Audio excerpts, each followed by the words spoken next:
Welcome back to Xylem learning. നിങ്ങളുടെ ഈ സ്വന്തം മിഥുലാമസ് ആണ്. സോ നാളെയാണ് നമ്മുടെ കെമിസ്ട്രിയുടെ മോഡൽ എക്സാം വരുന്നത് അല്ലെ.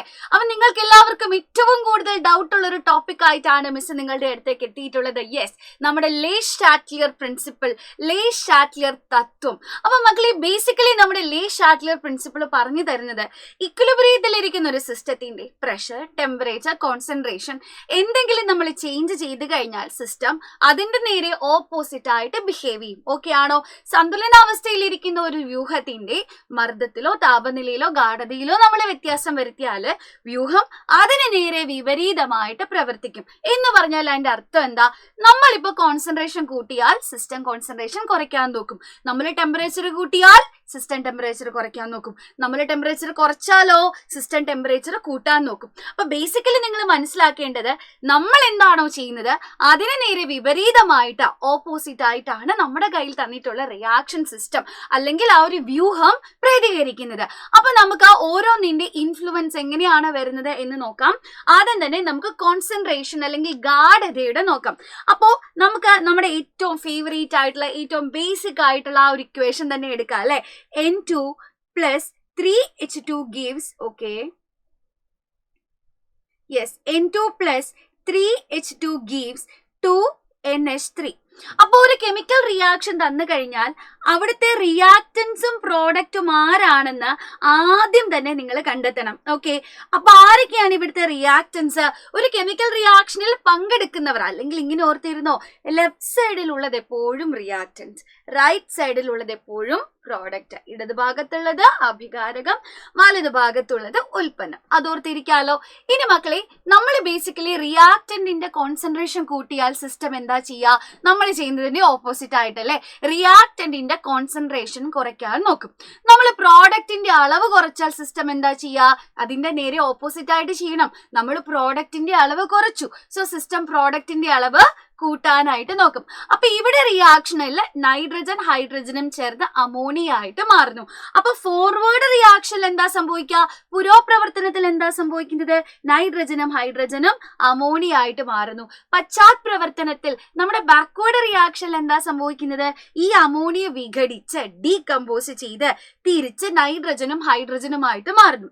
സപ്പോസ് നിങ്ങൾ വിചാരിക്കുക, ഞാൻ ഇവിടെ നൈട്രജന്റെ അളവ് കൂട്ടി എന്നിരിക്കട്ടെ. അപ്പൊ ഓർക്കേണ്ട കാര്യം എന്താ?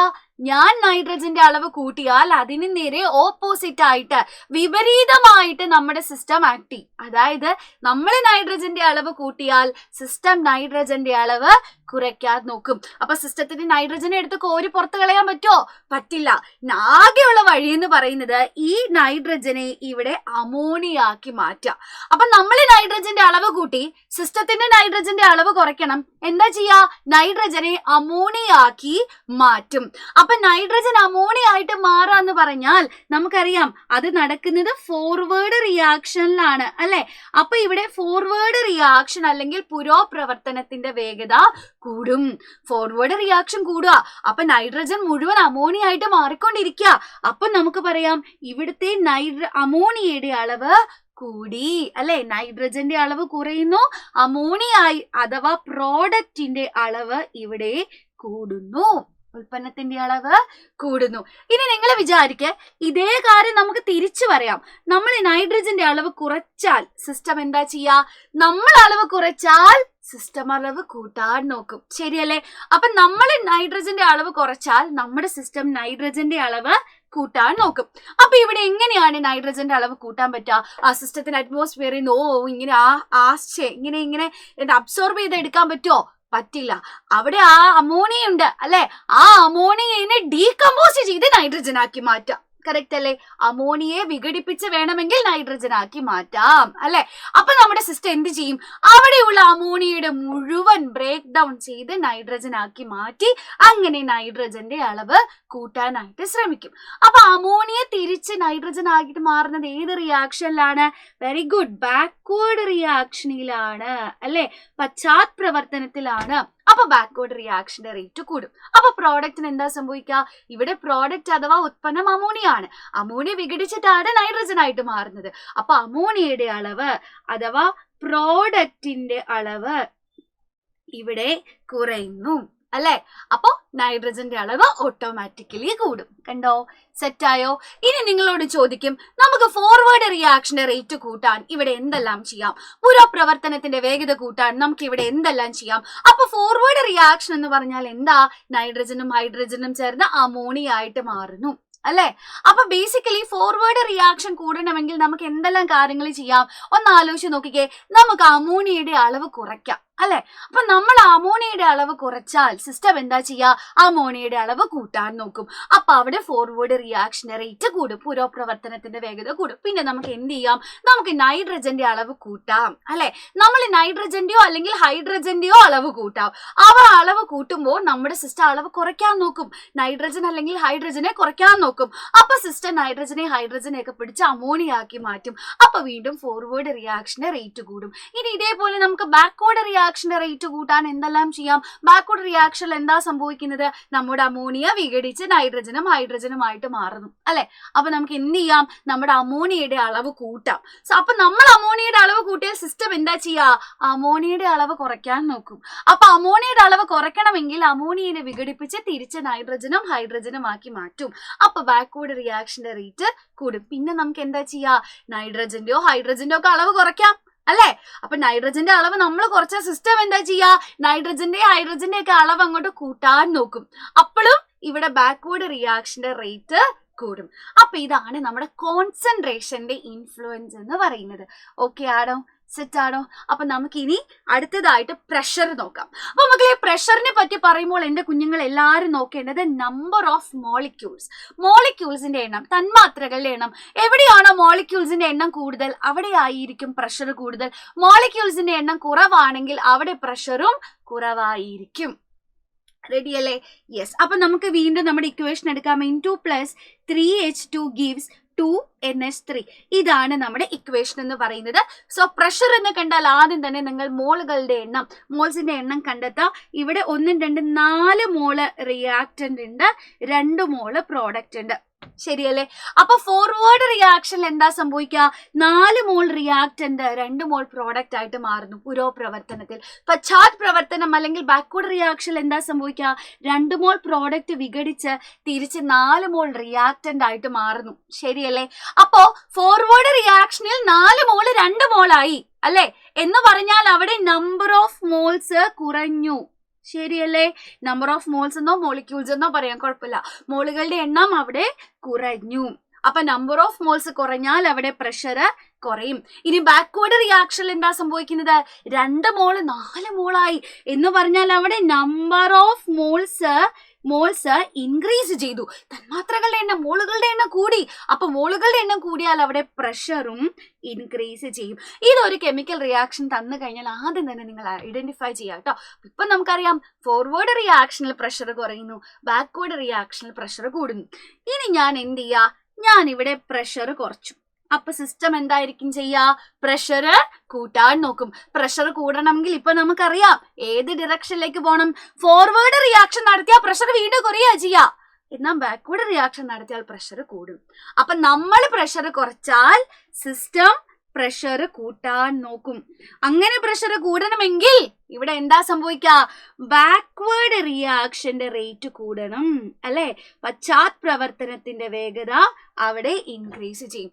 ഇനി നമ്മൾ പ്രഷർ കൂട്ടുവാണെങ്കിൽ സിസ്റ്റം എന്താ ചെയ്യുക? സിസ്റ്റം പ്രഷർ കുറയ്ക്കാൻ നോക്കും. പ്രഷർ കുറയ്ക്കണമെങ്കിൽ ഇവിടെ ഏത് റിയാക്ഷൻ നടക്കണം? ബാക്ക്വേർഡിൽ പ്രഷർ കൂടുന്നു, ഫോർവേഡിൽ പ്രഷർ കുറയുന്നു. അപ്പൊ നമ്മൾ പ്രഷർ കൂട്ടി സിസ്റ്റം പ്രഷർ കുറയ്ക്കാൻ നോക്കും. അപ്പൊ ഫോർവേഡ് റിയാക്ഷന്റെ റേറ്റ് കൂടും, ഇവിടെ പുരോപ്രവർത്തനത്തിന്റെ വേഗത കൂടും. സിമ്പിൾ ആണ് നമ്മുടെ പ്രഷർ ആൻഡ് ഇക്വിലിബ്രിയം എന്ന് പറയുന്നത്. ഓർത്തിരിക്കേണ്ട ഒരു പോയിന്റ് എന്ന് പറഞ്ഞാൽ 2 സൈഡിലും, റിയാക്ടന്റ് സൈഡിലെയും പ്രോഡക്റ്റ് സൈഡിലെയും മോളുകളുടെ എണ്ണത്തിൽ വ്യത്യാസം ഉണ്ടെങ്കിൽ മാത്രമേ പ്രഷറിന് ഇൻഫ്ലുവൻസ് ചെയ്യാനായിട്ട് സാധിക്കുള്ളൂ കേട്ടോ. 2 സൈഡിലെയും തന്മാത്രകളുടെ എണ്ണം ഈക്വൽ ആണ്, തുല്യമാണെങ്കിൽ അവിടെ ഒരിക്കലും പ്രഷറിന് സ്വാധീനിക്കാനായിട്ട് കഴിയില്ല. ഇനി നമുക്ക് ടെമ്പറേച്ചർ നോക്കാം. again നമ്മുടെ ഇക്വേഷൻ മിസ് എടുക്കുകയാണ്. N2 + 3H2 gives 2NH3 plus heat. അപ്പൊ ഇവിടെ മക്കളെ ഇതിന്റെ അർത്ഥം എന്താ? നമ്മുടെ ഫോർവേഡ് റിയാക്ഷനിൽ നൈട്രജനും ഹൈഡ്രജനും കൂടി ചേർത്ത് അമോണിയ ആകുന്നു. അതോടൊപ്പം തന്നെ കുറച്ച് ഹീറ്റ് കൂടെ റിലീസ് ചെയ്യപ്പെടുന്നു. ഹീറ്റ് റിലീസ് ചെയ്താൽ അത് എക്സോതെർമിക് റിയാക്ഷൻ, താപമോചക പ്രവർത്തനമാണ്. ഹീറ്റിനെ അബ്സോർബ് ചെയ്താൽ അത് എൻഡോതെർമിക് റിയാക്ഷൻ, അല്ലെങ്കിൽ നമുക്ക് പറയാം അത് താപ ആഗിരണ പ്രവർത്തനമാണ്. അപ്പൊ ഇവിടെ അമോണിയ ഉണ്ടാകുമ്പോൾ കുറച്ച് ഹീറ്റ് കൂടെ റിലീസ് ചെയ്യപ്പെടുന്നു. അപ്പൊ നമുക്ക് പറയാം ഇവിടുത്തെ ഫോർവേഡ് റിയാക്ഷൻ എന്ന് പറയുന്നത് എക്സോതെർമിക് ആണ്, അല്ലെ? പുരോപ്രവർത്തനം എന്ന് പറയുന്നത് താപമോചകമാണ്. മക്കളെ, ഫോർവേഡ് റിയാക്ഷൻ എക്സോതെർമിക് ആണെങ്കിൽ എന്തായാലും അവിടെ ബാക്ക്വേർഡ് റിയാക്ഷൻ എന്ന് പറയുന്നത് എൻഡോതെർമിക് ആയിരിക്കും കേട്ടോ. അത് നിങ്ങൾ ഓർത്തു വെക്കുക. പുരോപ്രവർത്തനം താപമോചക പ്രവർത്തനമാണെങ്കിൽ അവിടുത്തെ പശ്ചാത് പ്രവർത്തനം എന്ന് പറയുന്നത് താപ ആഗിരണ പ്രവർത്തനമായിരിക്കും കേട്ടോ. അപ്പൊ നിങ്ങൾ ഓർത്ത് വെക്കേണ്ടത് എക്സോതെർമിക് റിയാക്ഷനിൽ ടെമ്പറേച്ചർ കൂടുന്നു, ഹീറ്റ് റിലീസ് ചെയ്യല്ലേ, താപത്തെ പുറത്തേക്ക് വിടല്ലേ. അപ്പൊ എക്സോതെർമിക് റിയാക്ഷൻ ആണെങ്കിൽ അവിടെ ടെമ്പറേച്ചർ കൂടുന്നു, താപനില കൂടുന്നു. എൻഡോതെർമിക് റിയാക്ഷൻ എന്ന് പറഞ്ഞാൽ ഹീറ്റിനെ അബ്സോർബ് ചെയ്തു, താപത്തെ ആഗിരണം ചെയ്തു, അല്ലെ? അപ്പൊ അവിടെ ടെമ്പറേച്ചർ അല്ലെങ്കിൽ താപനില കുറയുന്നു. അപ്പൊ കെമിക്കൽ റിയാക്ഷൻ തരുമ്പോ നിങ്ങൾ ഇത് ഓർത്തു വെക്കാട്ടോ. പ്രോഡക്റ്റിന്റെ ഒപ്പമാണ് ഹീറ്റ് എന്ന് കണ്ടിട്ടുണ്ടെങ്കിൽ, ഉൽപ്പന്നത്തിന്റെ ഒപ്പം ഹീറ്റ് എന്ന് കണ്ടിട്ടുണ്ടെങ്കിൽ ഫോർവേഡ് റിയാക്ഷൻ എക്സോതെർമിക്, പുരോപ്രവർത്തനം താപമോചക പ്രവർത്തനം. പശ്ചാത് പ്രവർത്തനം ഫോർവേഡ് എക്സോ ആണെങ്കിൽ ബാക്ക്വേർഡ് എന്തായാലും എൻഡോതെർമിക് അല്ലെങ്കിൽ താപാകിരണ പ്രവർത്തനം ആയിരിക്കും.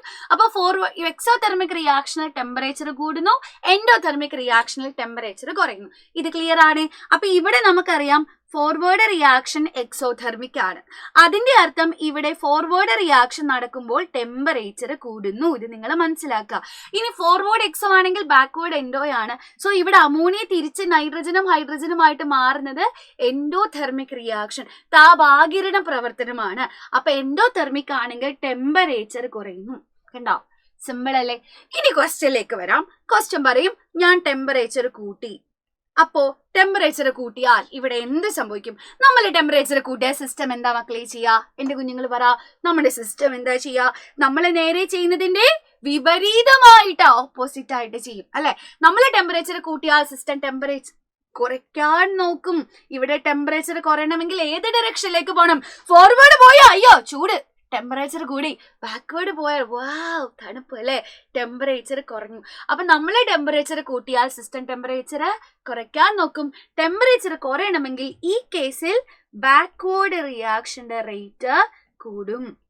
അപ്പൊ ബാക്ക്വേർഡ് റിയാക്ഷന്റെ റേറ്റ് കൂടിയാൽ പ്രോഡക്റ്റിന്റെ അളവിന് എന്താ സംഭവിക്കുക? ഇവിടെ എന്താ സംഭവിക്കുക? ബാക്ക്വേർഡ് റിയാക്ഷൻ എന്ന് പറഞ്ഞാൽ എന്താ? പ്രോഡക്റ്റ് തിരിച്ച് റിയാക്റ്റന്റ് ആയിട്ട് മാറുന്നു.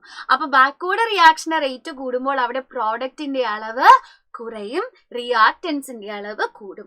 എല്ലാം കണക്റ്റഡാ, എവറിത്തിങ് ഇസ് കണക്റ്റഡ്. ഓക്കെ, അപ്പൊ ഇതാണ് ഇൻഫ്ലുവൻസ് ഓഫ് ടെമ്പറേച്ചർ എന്ന് പറയുന്നത് കേട്ടോ. അപ്പൊ 3 പ്രധാനപ്പെട്ട ഇൻഫ്ലുവൻസ് ആണ്. കാറ്റലിസ്റ്റിനെ നിങ്ങൾ വായിച്ചാൽ മതി കേട്ടോ. കാറ്റലിസ്റ്റിന് പ്രത്യേകിച്ച് ഇക്വിലിബ്രിയത്തിൽ പ്രത്യേകിച്ച് റോളില്ല. ഫാസ്റ്റ് ആയിട്ട് ഫോർവേഡ് റിയാക്ഷനെയും ബാക്ക്വേർഡ് റിയാക്ഷനെ റേറ്റ് കൂട്ടി ഫാസ്റ്റ് ആയിട്ട് ഇക്വിലിബ്രിയം എത്താനാണ് നമ്മുടെ കാറ്റലിസ്റ്റ് സഹായിക്കുക. വൺസ് ഇക്വിലിബ്രിയം എത്തിക്കഴിഞ്ഞാൽ പിന്നെ ഇവന് പ്രത്യേകിച്ച് റോളൊന്നും ഇല്ല. അപ്പൊ കോൺസെൻട്രേഷൻ, ടെമ്പറേച്ചർ, പ്രഷർ ഇതൊക്കെ നിങ്ങൾക്ക് ഈസി ആയിട്ട് മനസ്സിലായിട്ടുണ്ടെന്ന് നമ്മൾ വിശ്വസിക്കുന്നു. അപ്പൊ നമുക്കൊരു ചോദ്യം നോക്കാമേ. അതായത് ഈ റിവേഴ്സിബിൾ റിയാക്ഷൻസിലെ പ്രഷറിന്റെ എഫക്റ്റ് എന്താണെന്ന് നോക്കണം. നിങ്ങൾ ഇവിടെ നോക്കിക്കേ. അപ്പൊ പ്രഷറിന്റെ കാര്യം പറഞ്ഞാൽ മിസ് എന്താ നിങ്ങളോട് പറഞ്ഞത്? നമ്മൾ ആദ്യം തന്നെ പ്രഷർ എന്ന് കേട്ടാൽ നമ്പർ ഓഫ് മോൾസ് നോക്കണം, അല്ലെ? അപ്പൊ നമുക്ക് രണ്ട് സൈഡിലെയും നമ്പർ ഓഫ് മോൾസ് നോക്കാം. 1 മോൾ ഹൈഡ്രജൻ, 1 മോൾ അയഡിൻ. അപ്പൊ 2 മോള് റിയാക്ടന്റ് ഉണ്ട്, അതേപോലെ 2HI ആണ് എന്ന് പറഞ്ഞാൽ 2 മോൾ പ്രോഡക്റ്റും ഉണ്ട്. അപ്പൊ പ്രഷർ ഇൻഫ്ലുവൻസ് ചെയ്യണമെങ്കിൽ നമുക്കറിയാം റിയാക്ടന്റ് സൈഡിലെയും പ്രോഡക്റ്റ് സൈഡിലെയും നമ്പർ ഓഫ് മോൾസ് ഡിഫറെന്റ് ആയിരിക്കണം, അല്ലെ? മർദ്ദത്തിന് സ്വാധീനം ഉണ്ടാകണമെങ്കിൽ ഇരുവശങ്ങളിലെയും തന്മാത്രകളുടെ എണ്ണം വ്യത്യസ്തമായിരിക്കണം. ഇവിടെ 2 സൈഡിലെയും നമ്പർ ഓഫ് മോൾസ് സെയിം ആണ്, അല്ലെ? അപ്പൊ നമ്പർ ഓഫ് മോൾസ് ഇവിടെ സെയിം ആണ്. നമ്പർ ഓഫ് മോൾസ് സെയിം ആണെങ്കിൽ പ്രഷറിന് ഇൻഫ്ലുവൻസ് ഉണ്ടോ? പ്രഷറിന് നോ എഫക്റ്റ് ആയിരിക്കും, പ്രഷറിന് സ്വാധീനം ഇല്ല ഒന്നാമത്തെ കേസിൽ. രണ്ടാമത്തെ കേസ് നമുക്കറിയാം, ഓൾറെഡി അറിയാം, ഹൈഡ്രജനും ചേർന്ന് അമോണിയ ആയിട്ട് മാറുന്നു. 1+3 4 മോള് റിയാക്ടന്റിന്റെ 2 മോൾ പ്രോഡക്റ്റ് ഉണ്ട്, അല്ലെ? അപ്പൊ 2 സൈഡിലെയും നമ്പർ ഓഫ് മോൾസ് ഡിഫറെന്റ് ആണ്. അതുകൊണ്ട് ഇവിടെ പ്രഷറിന് ഇൻഫ്ലുവൻസ് ചെയ്യാനായിട്ട് സാധിക്കും. ഓക്കെ അല്ലേ? യെസ്. അടുത്ത ചോദ്യം എന്ന് പറയുന്നത് നമുക്ക് നോക്കാം. അടുത്ത ചോദ്യം നോക്കട്ടെ. യെസ്, എവിടെ? ഓക്കെ, ദാ നൈട്രജനും NO plus O2 gives 2NO2. Okay, complete the table given below by indicating the possible measures to increase the amount of NO2 in this chemical reaction. അപ്പോൾ ബേസിക്കലി ഇവിടെ തന്നിട്ടുള്ള രാസപ്രവർത്തനത്തിൽ നമുക്ക് നൈട്രജൻ ഡയോക്സൈഡ് NO2ന്റെ അളവ് കൂട്ടണം. അപ്പൊ ഇവിടെ ടെമ്പറേച്ചർ, പ്രഷർ, ഓക്സിജന്റെ അളവ്, NOന്റെ അളവ്, ഇതിലൊക്കെ എന്ത് മാറ്റം നമ്മൾ വരുത്തണം എന്നാണ് ചോദിച്ചിട്ടുള്ളത്. അപ്പൊ ഈ തന്നിട്ടുള്ള ഇക്വേഷൻ ഒന്ന് എന്റെ കുഞ്ഞുങ്ങൾ പരിശോധിച്ചേ. 2NO plus O2 gives 2NO2 plus heat. നോക്കിക്കേ, അപ്പൊ ആദ്യം ടെമ്പറേച്ചറിന്റെ ആണ്, താപനിലയുടെ അളവാണ് നമ്മൾ നോക്കാൻ പോകുന്നത്, എഫക്റ്റ് ആണ് നോക്കാൻ പോകുന്നത്. ഇവിടെ ആരുടെ ഒപ്പമാണ് നമ്മുടെ ഹീറ്റ് ഉള്ളത്? പ്രോഡക്റ്റിന്റെ ഒപ്പം ഹീറ്റ് ഉണ്ടെങ്കിൽ നമുക്ക് എന്തറിയാം? ഉൽപ്പന്നത്തിന്റെ ഒപ്പം താപം എന്ന് കണ്ടു കഴിഞ്ഞാൽ എന്റെ കുട്ടികൾ എന്താ മനസ്സിലാക്കേണ്ടത്? മിസ് ഓൾറെഡി പറഞ്ഞു, ഫോർവേഡ് റിയാക്ഷൻ എക്സോതെർമിക് ആയിരിക്കും അല്ലെ. പുരോപ്രവർത്തനം താപമോചക പ്രവർത്തനമാണ് എന്ന് പറഞ്ഞാൽ അവിടെ ടെമ്പറേച്ചർ കൂടുന്നു, എക്സോതെർമിക്കൽ ടെമ്പറേച്ചർ കൂടുന്നു. ഓക്കെ, അപ്പൊ ഫോർവേഡ് റിയാക്ഷനിൽ ടെമ്പറേച്ചർ കൂടുന്നു അല്ലെ. ഇനി അങ്ങനെയാണെങ്കിൽ ഫോർവേഡ് എക്സോ ആണെങ്കിൽ ബാക്ക്വേർഡ് എന്തായാലും എൻഡോതെർമിക് ആയിരിക്കും. അപ്പൊ ബാക്ക്വേർഡ് റിയാക്ഷൻ എന്ന് പറയുന്നത് എൻഡോതെർമിക് ആണ്, താപാകിരണ പ്രവർത്തനമാണ്. എൻഡോതെർമിക്കൽ ടെമ്പറേച്ചർ എന്താ സംഭവിക്കുക? ടെമ്പറേച്ചർ കുറയുന്നു. അപ്പൊ നമുക്ക് ഇവിടെ എന്താ ചെയ്യേണ്ടത്? പ്രോഡക്റ്റിന്റെ അളവ് കൂട്ടണം. പ്രോഡക്റ്റിന്റെ അളവ് കൂട്ടുക എന്ന് പറഞ്ഞാൽ അവിടെ ഫോർവേഡ് റിയാക്ഷന്റെ റേറ്റ് കൂടണം അല്ലെ, പുരോപ്രവർത്തനത്തിന്റെ വേഗത കൂടണം. അപ്പൊ പുരോപ്രവർത്തനത്തിന്റെ വേഗത കൂടണമെങ്കിൽ എന്താ സംഭവിക്കണ്ടേ? ടെമ്പറേച്ചർ സിസ്റ്റം കൂട്ടണം അല്ലെ. സിസ്റ്റം ടെമ്പറേച്ചർ കൂട്ടിയാലാണ് ഫോർവേഡ് റിയാക്ഷന്റെ റേറ്റ് കൂടുക, പുരോപ്രവർത്തനത്തിന്റെ വേഗത കൂടുക. അപ്പൊ സിസ്റ്റം ടെമ്പറേച്ചർ കൂട്ടണമെങ്കിൽ നമ്മൾ എന്താ ചെയ്യേണ്ടത്? നമ്മൾ ചെയ്യുന്നതിന്റെ ഓപ്പോസിറ്റ് ആണ് സിസ്റ്റം ചെയ്യുക അല്ലെ. സിസ്റ്റം ടെമ്പറേച്ചർ കൂട്ടണമെങ്കിൽ നമ്മൾ എന്ത് ചെയ്യണം? നമ്മൾ ടെമ്പറേച്ചർ ഡിക്രീസ് ചെയ്യണം അല്ലെ. നമ്മൾ താപനില ഡിക്രീസ് ചെയ്യണം. നമ്മൾ ടെമ്പറേച്ചർ കുറച്ചാൽ സിസ്റ്റം ടെമ്പറേച്ചർ ഇൻക്രീസ് ചെയ്യും. ടെമ്പറേച്ചർ കൂടണമെങ്കിൽ ഇവിടെ ഫോർവേഡ് റിയാക്ഷന്റെ റേറ്റ് അല്ലെ, പുരോപ്രവർത്തനത്തിന്റെ വേഗത കൂടണം. ഫോർവേഡ് റിയാക്ഷന്റെ റേറ്റ് കൂടുമ്പോൾ ഓട്ടോമാറ്റിക്കലി അവിടെ പ്രോഡക്റ്റ് ആയിട്ടുള്ള NO2ന്റെ അളവ് കൂടും. ക്ലിയർ ആയോ? റെഡി. അടുത്തത് പ്രഷർ ആണ്. അപ്പൊ നമുക്ക് പ്രഷർ നോക്കാം. പ്രഷർ എന്ന് പറയുമ്പോൾ നമ്മൾ നോക്കേണ്ടത് നമ്പർ ഓഫ് മോൾസ് ആണ് അല്ലെ. ഇവിടെ 2+1 3 മോൾ ആണ് റിയാക്ടന്റ് ഉള്ളത്, ഇവിടെ 2 മോൾ ആണ് പ്രോഡക്റ്റ് ഉള്ളത്. ശരിയല്ലേ? ഫോർവേഡ് റിയാക്ഷനിൽ എന്താ മക്കളെ സംഭവിക്കുക? 3 മോള് 2 മോൾ പ്രോഡക്റ്റ് ആയിട്ട് മാറുന്നു അല്ലെ. അപ്പൊ ഫോർവേഡ് റിയാക്ഷനിൽ നമ്പർ ഓഫ് മോൾസ് കുറയുന്നു, പ്രഷർ കുറയുന്നു. ഇനി നമുക്ക് ബാക്ക്വേർഡ് റിയാക്ഷൻ നോക്കാം. 2 മോള് തിരിച്ച് 3 മോൾ റിയാക്ടന്റ് ആയിട്ട് മാറുന്നു. ബാക്ക്വേർഡ് റിയാക്ഷനിൽ നമ്പർ ഓഫ് മോൾസ് കൂടുന്നു.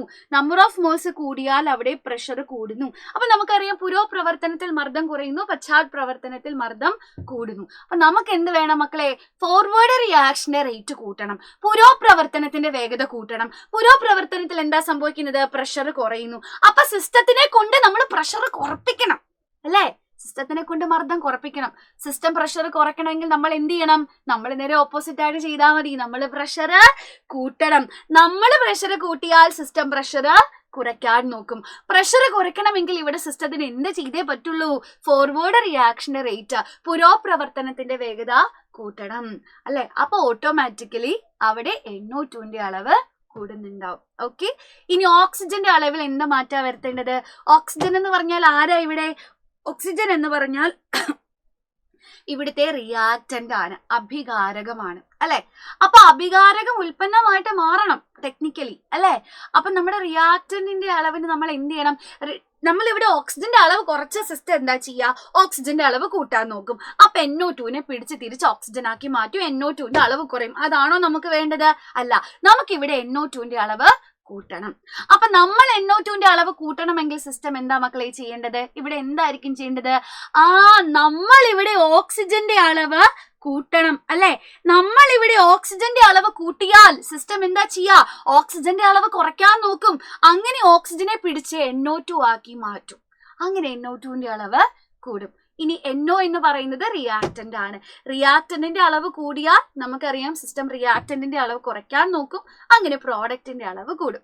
അപ്പൊ ഓക്സിജനും NOയും ഒക്കെ ഇവിടെ റിയാക്ടന്റ് അല്ലെങ്കിൽ അഭികാരകമായതുകൊണ്ട് അവരുടെ അളവ് കൂട്ടുകയാണ് നമ്മൾ ചെയ്യേണ്ടത് അല്ലെ. നമ്മൾ അളവ് കൂട്ടുമ്പോൾ സിസ്റ്റം NOന്റെ അളവ് കുറയ്ക്കാൻ നോക്കും. അങ്ങനെ NOനെ പിടിച്ച് NO2 ആക്കി മാറ്റും. ഓക്കെ, അപ്പോൾ ഈ ഒരു വീഡിയോയോട് കൂടി ലേ ഷാറ്റ്ലിയർ പ്രിൻസിപ്പൽ എല്ലാവർക്കും ക്ലിയർ ആയിട്ടുണ്ട് എന്ന് മിസ് വിശ്വസിക്കുന്നു.